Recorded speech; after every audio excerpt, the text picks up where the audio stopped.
Assalamualaikum warahmatullahi wabarakatuh. Perkenalkan, saya Nabilah dari kelas 4 PGMIA dengan NIM 2441104050027.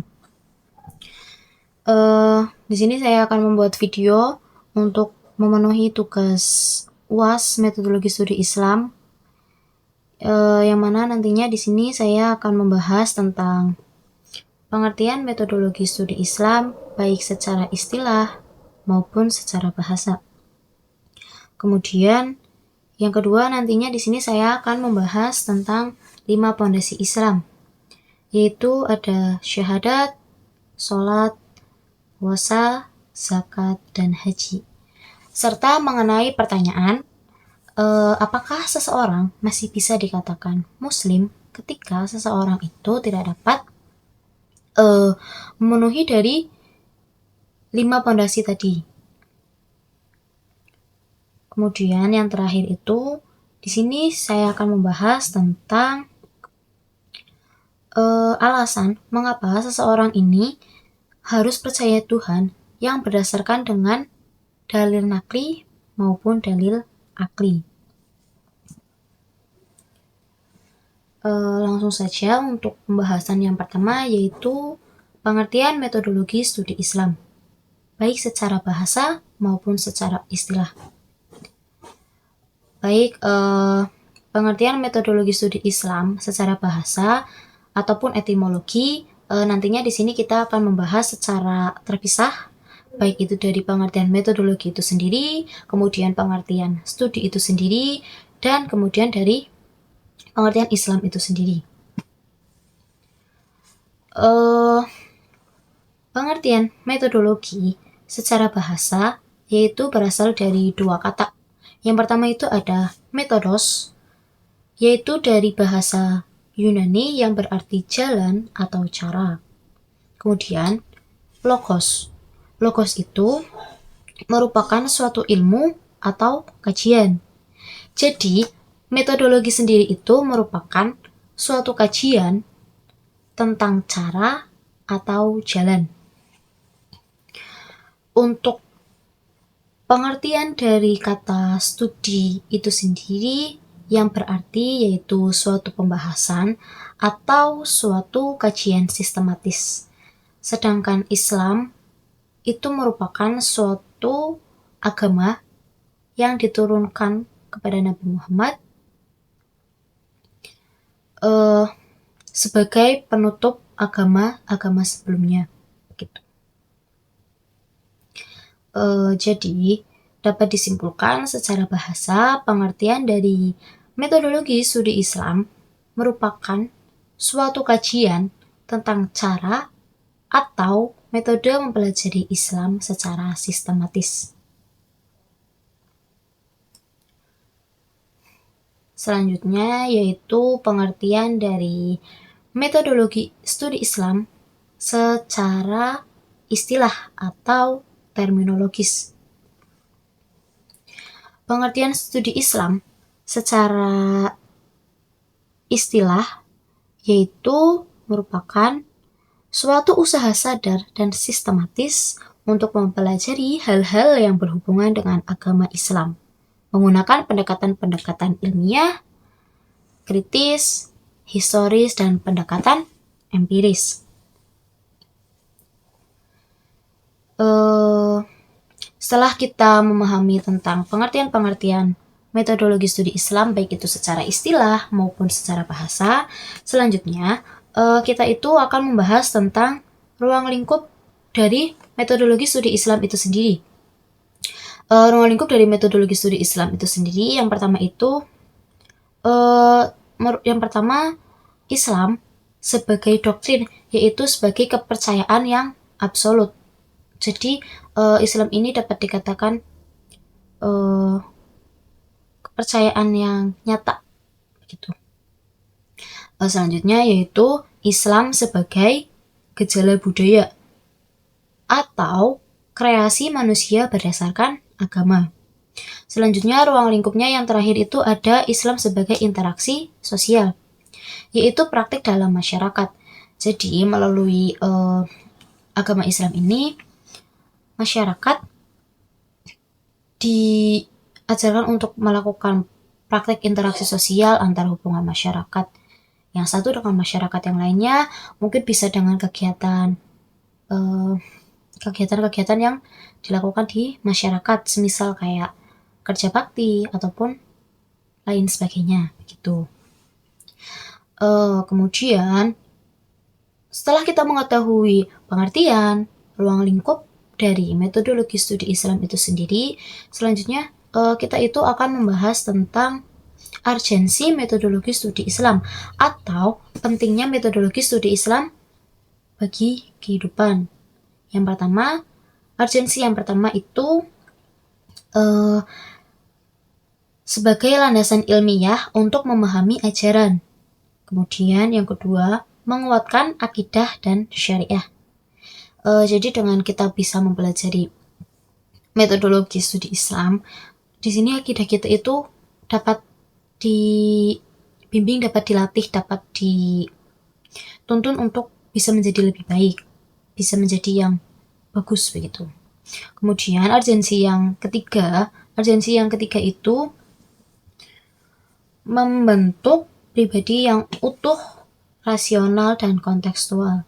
Jadi dengan kita mengkaji ilmu ini, tentunya nantinya akan dapat membentuk pribadi seseorang ataupun karakter seseorang menjadi yang lebih baik, lebih dapat diterapkan untuk kehidupan selanjutnya begitu. Kemudian urgensi yang terakhir itu ada menjawab tantangan modern. Nah, dari kita memahami tentang metodologi studi Islam, ini tuh kita dapat bisa menjawab pertanyaan-pertanyaan tentang tantangan modern kayak dari politik itu sendiri. Tantangan modern itu ada banyak ya. Ada tantangan modern dari politik, ekonomi, ataupun budaya tersendiri. Dari situ,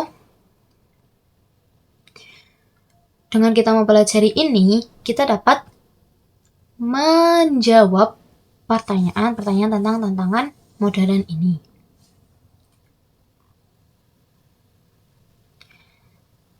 Jadi studi Islam ini telah berkembang sejak zaman Mekah, Madinah hingga Baghdad di zaman kejayaannya itu. Dan kini studi Islam ini dikaji di universitas global seperti Universitas India dan Chicago University. Termasuk di Indonesia ini, studi Islam ini dapat dikaji melalui lembaga-lembaga keislaman yang membahas tentang metodologi studi Islam ini begitu. Selanjutnya, untuk pembahasan yang kedua, yaitu tadi tentang Islam dibangun di atas 5 pondasi. Adapun hadis yang membahas tentang ini, yaitu hadisnya berbunyi tentang Islam dibangun di atas 5 pondasi, yang mana nantinya ini juga akan dikaitkan dengan rukun Islam, 5 rukun Islam. Bunyi dari hadis tersebut yaitu ngan Abi Abdurrahmani Abdullah bin Umar bin al-Khattabi radhiyallahu anhu qala Rasulullah sallallahu alaihi wasallam yaqulu buniyal islamu ala hamsin syahadatu alla ilaha illallah wa anna muhammadar rasulullah wa iqamis shalah wa ita'is zakah wa hajjil baiti wa shaumi ramadhana. Rawahul Bukhari wa Muslim. Arti dari hadis tersebut yaitu Dari Abdullah bin Umar radhiyallahu anhumah, dia berkata, Rasulullah Shallallahu alaihi wasallam bersabda, Islam itu dibangun di atas 5 perkara, yaitu persaksian syahadat bahwa tidak ada Tuhan selain Allah dan Muhammad adalah utusannya. Kemudian yang kedua itu menegakkan sholat. Yang ketiga menunaikan zakat. Yang keempat haji ke Baitullah, dan yang terakhir yaitu puasa di bulan Ramadan. Hadis riwayat Bukhari dan Muslim. Setelah kita mengetahui hadis tersebut, tentunya kita akan tetap membahas tentang satu persatu dari 5 poin tersebut. Yang pertama yaitu kita akan membahas tentang syahadat.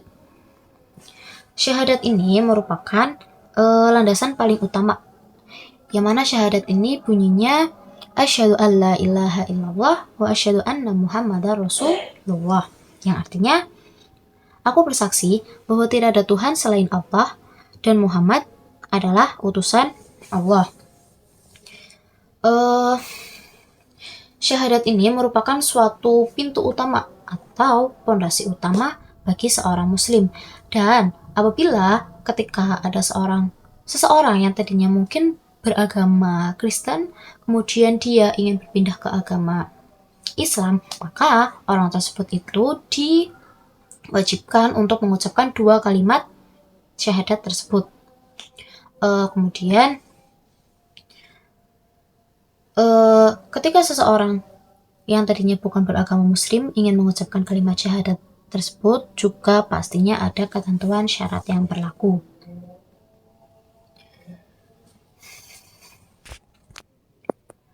Dan tentunya tanpa kita sadari, bagi umat Islam itu kita itu sering mengucapkan kalimat syahadat ya, dan itu kita ucapkan ketika kita sedang melaksanakan sholat 5 waktu utama, yaitu sholat subuh, duhur, asar, maghrib, dan isya. Kenapa sih umat Islam itu tetap membaca syahadat ketika kita sedang sholat gitu? Karena kita itu nggak tahu perbuatan apa sih yang mungkin itu bisa dikatakan membawa kita itu keluar dari Islam. Bukan membawa kita keluar, tapi lebih ke mendekati kita untuk keluar Islam. Jadi untuk jaga-jaga dari kita yang keluar Islam, maka kita itu, umat Islam itu tetap membaca kalimat syahadat ketika kita sedang sholat gitu. Karena kembali lagi ke pembahasan awal, syahadat ini menjadi pintu utama untuk masuk Islam gitu. Kemudian selanjutnya yaitu kita akan membahas tentang sholat. Sholat ini merupakan suatu tiang agama dan merupakan suatu kewajiban wajib ataupun mutlak yang harus dilakukan oleh setiap umat Islam di setiap harinya, di setiap 5 waktunya itu. Yang mana tadi 5 waktu itu sudah kita sebutkan ya, yaitu 5 waktu yaitu sholat subuh, duhur, asar, maghrib, dan isya. Adapun dalil mengenai sholat, yang artinya sholat adalah tiang agama. Siapa yang menegakkannya, ia menegakkan agamanya. Siapa yang meninggalkannya, maka ia menghancurkan agamanya. Hadis riwayat Tirmidzi. Nah, jadi dengan kita melaksanakan sholat itu dapat membentuk karakter individu yang dapat konsisten, tepat waktu. Karena dengan kita melaksanakan sholat 5 waktu, tepat waktu begitu, itu nantinya akan tetap membuat kita bisa melaksanakan kegiatan kita tepat waktu juga. Semisal ketika kita akan mengerjakan tugas, kita membuat deadline mengerjakan tugas itu di jam 7. Kemudian kita juga harus melihat kembali ketika kita melaksanakan sholat, kita melaksanakan sholat itu tepat waktu atau tidak. Nah, ketika kita melaksanakan sholat itu tepat waktu, tentunya ketika kita sudah membuat janji pada diri kita sendiri akan melaksanakan tugas, mengerjakan tugas itu di jam 7 sesuai dengan tepat waktu, maka di jam 7 itu juga kita akan tetap melaksanakan atau mengerjakan tugas kita, gitu.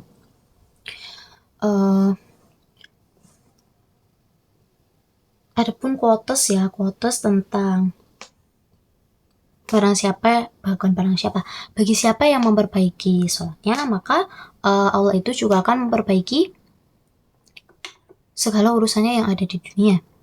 Jadi dengan kita mendekatkan diri kita kepada Allah, dengan kita mengingat Allah, memohon ampun kepada Allah, kita itu insya Allah akan dipermudah segala urusannya, begitu. Selanjutnya yaitu mengenai poin puasa. Puasa merupakan suatu kegiatan yaitu menahan diri dari lapar, haus, dahaga,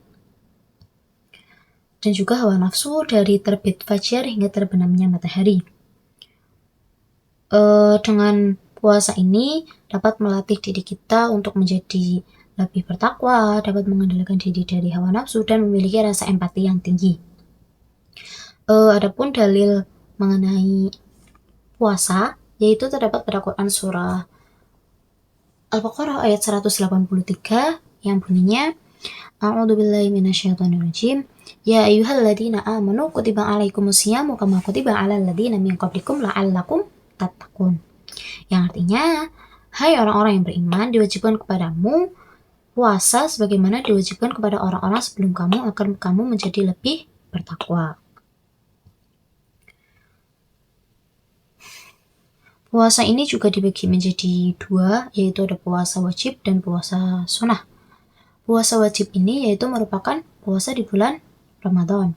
Kemudian puasa sunnah ini merupakan puasa yang ketika kita lakukan kita mendapatkan pahala, dan ketika kita tidak lakukan kita tidak mendapatkan dosa. Salah satu contohnya yaitu ada puasa sunnah, yaitu puasa Senin Kamis, puasa Daud, dan puasa Ayyamul Bid. Kemudian yang poin keempat yaitu ada zakat. Zakat ini merupakan suatu kegiatan tentang kita memberikan bagi orang yang mampu, kita memberikan sebagian harta yang kita miliki kepada orang yang membutuhkan. Dengan kita memberikan zakat kepada yang membutuhkan, dari sini dapat menumbuhkan karakter individu yang ikhlas, terus memiliki empati yang tinggi. Adapun dalil mengenai zakat yaitu terdapat pada Quran surah At-Taubah ayat 103 yang artinya, ambillah zakat dari harta mereka sehingga dengan zakat itu mereka bersih dan suci. Jadi dengan zakat ini juga dapat membersihkan dan mensucikan hati seseorang. Adapun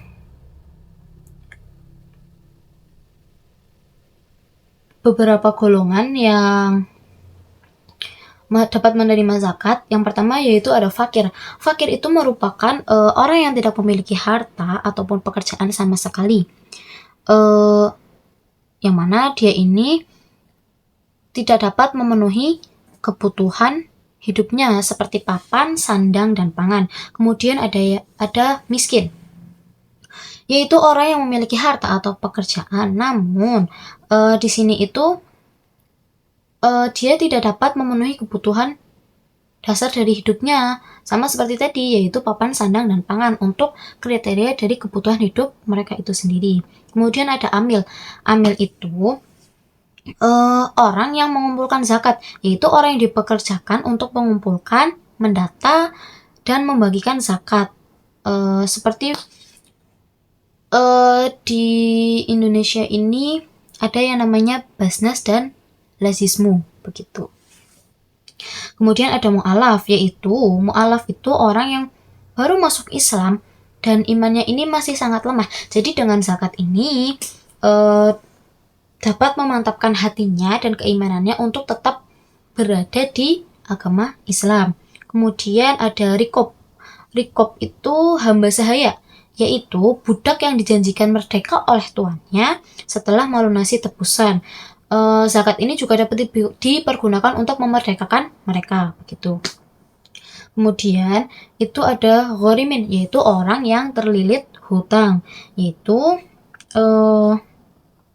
orang yang berhutang tetapi dihutang untuk memenuhi kebutuhan hidupnya, seperti untuk mendapatkan papan, sandang, dan pangan. Kemudian ada fisabilillah. Fisabilillah yaitu untuk orang yang berjuang di jalan Allah, yaitu berdakwah di jalan Allah tanpa gaji. Jadi orang tersebut berhak untuk mendapatkan zakat sesuai dengan kebutuhan hidupnya. Selama orang tersebut masih berada untuk berjuang di jalan Allah. Kemudian ada Ibnu Sabil atau musafir, yaitu orang yang kehabisan biaya di perjalanan dalam ketaatan kepada Allah, bukan untuk maksiat, begitu. Selanjutnya itu ada poin tentang haji ya. Haji ini dilakukan bagi orang-orang yang mampu. Haji dilakukan bagi orang-orang yang mampu.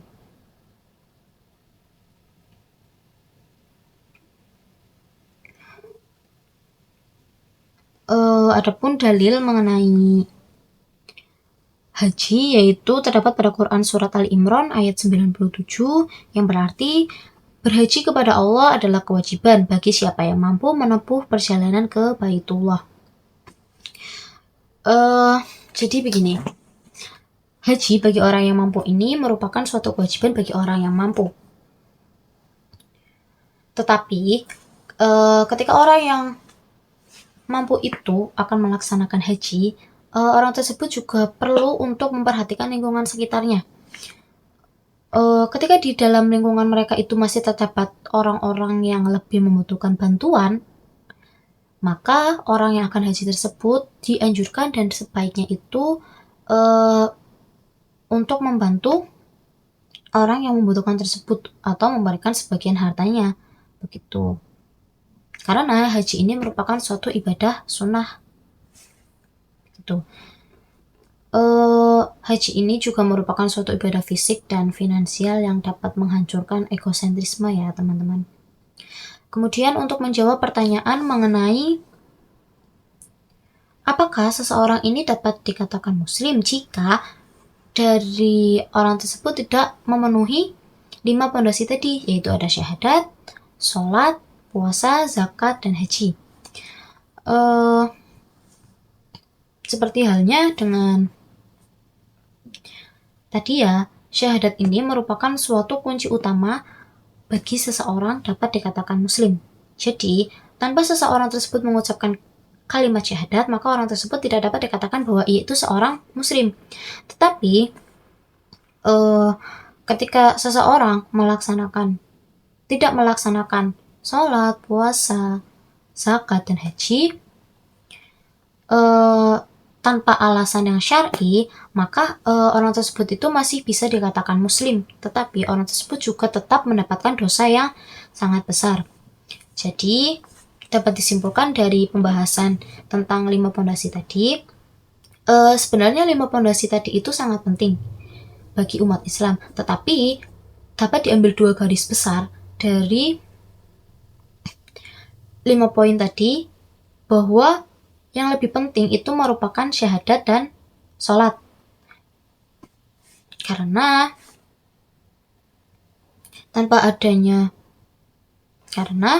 jika seseorang dapat melaksanakan sholat, puasa, zakat, dan haji itu kan masih dapat diganti ya.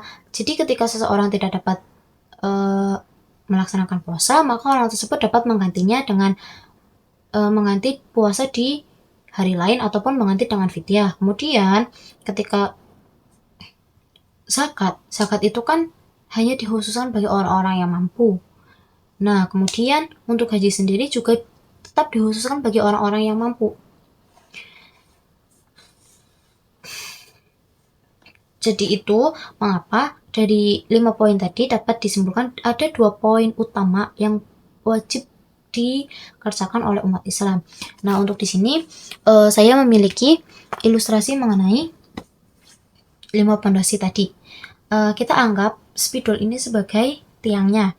Nah, kemudian di jari jempol saya ini sebagai syahadat, kemudian yang telunjuk itu sebagai sholat, jari tengah ini sebagai puasa, jari manis sebagai zakat, dan yang terakhir ini haji. Ketika seorang muslim tidak mengerjakan 3 poin terakhir tadi, maka tiang ini tetap akan berdiri kokoh. Namun, ketika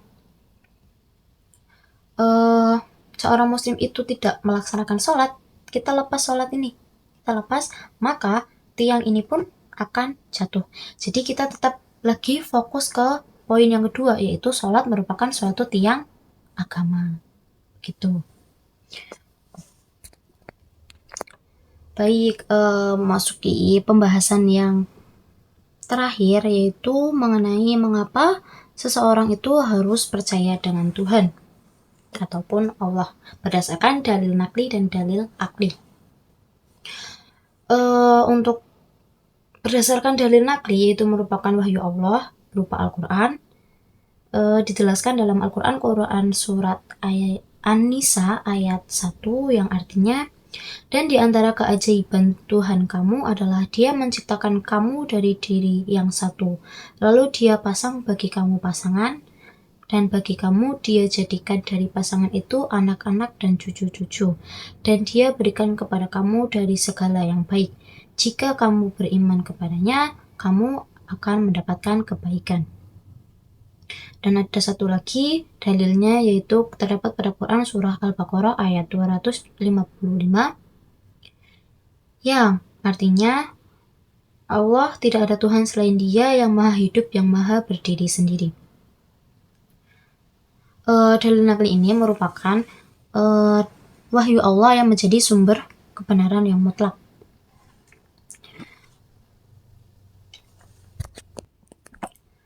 Dalil yang mutlak yaitu berarti dalil yang tidak dapat terbantahkan oleh apapun, karena ini itu mutlak dari Allah Subhanahu wa Ta'ala dan ada buktinya di dalam Al-Quran. Kemudian dalil akli yaitu berdasarkan akal, yaitu akal yaitu akal manusia. Akal manusia ini bisa membuktikan wujud Tuhan melalui yang pertama itu ada dalil taraji, yang kedua ada dalil i'jaz, dan yang ketiga ada dalil fitrah. Berdasarkan dalil taraji yaitu dalil kemungkinan, yaitu segala yang ada tidak bisa muncul dari ketiadaan, adanya pencipta yang mewujudkan alam semesta. Jadi selain Allah Subhanahu wa Ta'ala, tidak ada yang dapat menciptakan alam semesta ini dengan sesempurna ini. Gitu. Kemudian dari dalil i'jaz yaitu kemukjizatan, alam semesta yang terlalu kompleks untuk terjadi secara acak. Contohnya yaitu ada otak, DNA, gravitasi, hukum fisika. Ini itu tidak dapat diciptakan oleh manusia, dan ini tidak bisa terjadi tanpa penciptanya, yaitu pencipta kita, yaitu Allah Subhanahu wa Ta'ala. Kemudian yang terakhir itu ada dalil fitrah, yaitu setiap manusia mempunyai kecenderungan alami percaya Tuhan sejak lahir. Rasulullah SAW bersabda, tidak ada bayi yang lahir kecuali dalam keadaan fitrah, yaitu percaya kepada Tuhan. Hadis riwayat Bukhari dan Muslim.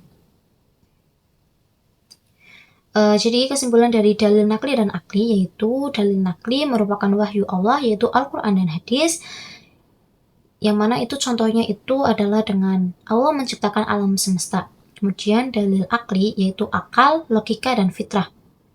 Contohnya yaitu kompleksitas alam serta fitrah manusia. Baik, jadi dapat disimpulkan dari pembahasan kita hari ini, yaitu mengenai metodologi studi Islam, yaitu merupakan suatu kajian sistematis tentang Islam. Kemudian,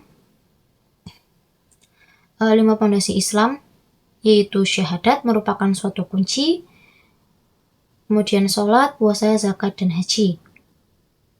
Dan yang terakhir itu ada dalil nakli dan akli yang memperkuat kepercayaan seseorang wajib percaya kepada yang namanya adanya Tuhan. Sekian video yang dapat saya sampaikan, materi yang dapat saya sampaikan, kurang lebihnya mohon maaf. Wabillahi taufiq wal hidayah. Wassalamualaikum warahmatullahi wabarakatuh.